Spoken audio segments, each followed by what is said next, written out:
Hello everyone, welcome to my channel. Please subscribe and keep watching more details.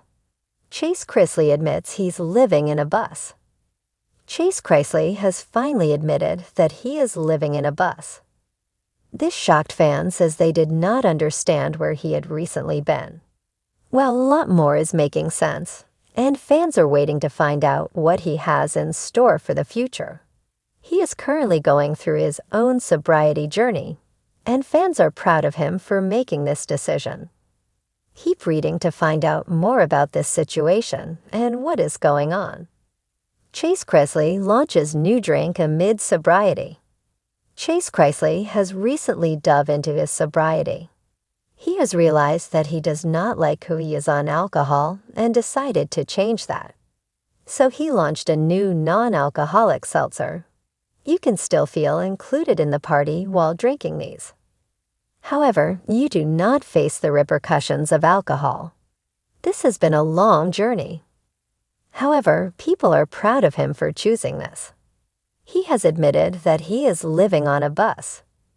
Chase Chrisley has admitted that he is living on a bus. He shared it as his home away from home. However, it is unknown why he is on a bus a lot of the time. He must be traveling to promote his new brand. However, he could also be traveling for his roofing company. Fans are unsure what he is doing. However, it seems that he has a lot up his sleeve, and fans cannot wait to see what is happening. It seems as though Chase is living in a bus. Fans are not super sure why he is doing this. However, they are assuming it is so he can go places to promote his new non-alcoholic seltzer. Or he could be going places for his roofing company. The thing is, no one really knows what is going on with Chase right now. However, they are proud of the choices he is making. Chase Chrisley never imagined that one day he'd trade in his designer sneakers and gated community life for a pair of beat-up boots and a life on the open road. But here he was, standing outside a tricked-out, navy blue bus parked somewhere just off Route 66, grinning like a man who had finally figured it all out. "I live in a bus now," he said with a shrug and a laugh. "And honestly, it's the happiest I've ever been." The Chrisley Knows Best star had always been known for his cheeky charm, flashy lifestyle, and comical battles with his family, especially his father, Todd. But after years of growing up under the high-beam spotlight of reality TV and family drama, something inside Chase had started to crack. When Todd and Julie went to prison, the pressure mounted. He tried to hold it together, tried to be the glue for Savannah, Grayson, and Nanny Faye. But at some point, Chase realized he couldn't take care of anyone until he took care of himself. So he hit the road. This bus was supposed to be temporary, he admitted, patting the shiny chrome edge of the vehicle like it was a beloved pet. Just a way to escape everything for a bit. But the first night I parked under a blanket of stars in the Arizona desert, I knew I wasn't going back. At least not anytime soon. His luxury tour bus wasn't some rusted-out van from the 70s. This thing had style. Think reclaimed wood floors, a full chef's kitchen, a king-sized bed with a skylight, and even a sauna in the back. A small TV in the front played reruns of his family show, though Chase usually turned it off after a few minutes, unable to hear his own voice without getting a little emotional.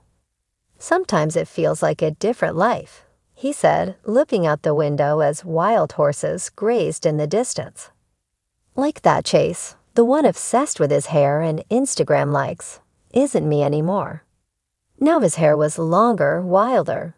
His beard had grown in thicker.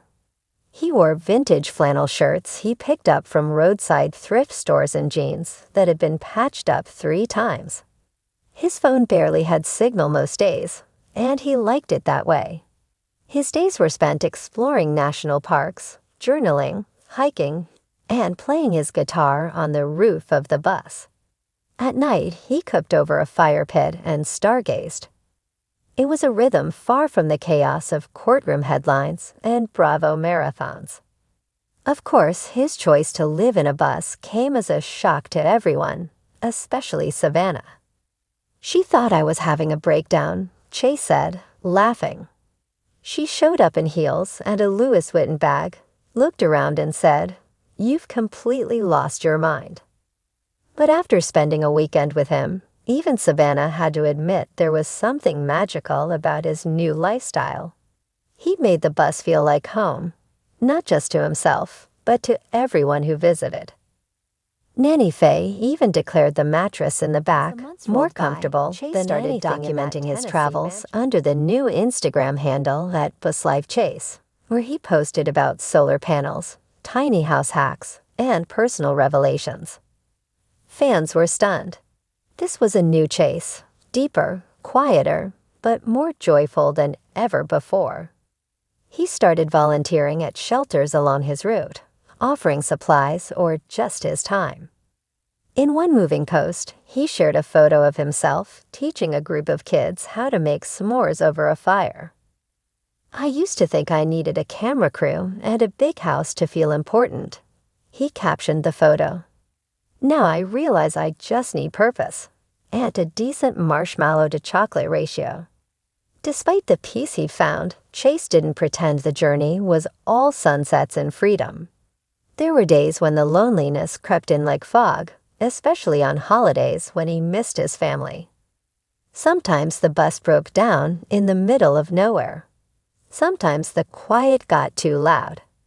But even those days, he said, feel more real than anything I lived before. He's currently working on a memoir, tentatively titled Miles from the Mansion, chronicling his experience escaping fame to find freedom. He's also in talks to develop a new docuseries that would follow others choosing to leave the grid, inspired by his own transformation. "People think I'm running away," he said, "but I'm not. I'm finally running toward something." And as for romance, Chase smiled slyly, brushing hair out of his eyes. "There's someone," he teased. "Met her at a farmer's market in Utah.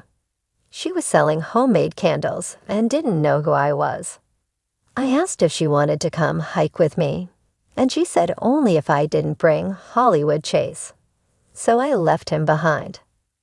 Now she rides shotgun in the bus sometimes, her dog curled up at her feet, a fresh bouquet of wildflowers on the dashboard. Chase says she reminds him what it's like to be seen for who he is, not where he came from."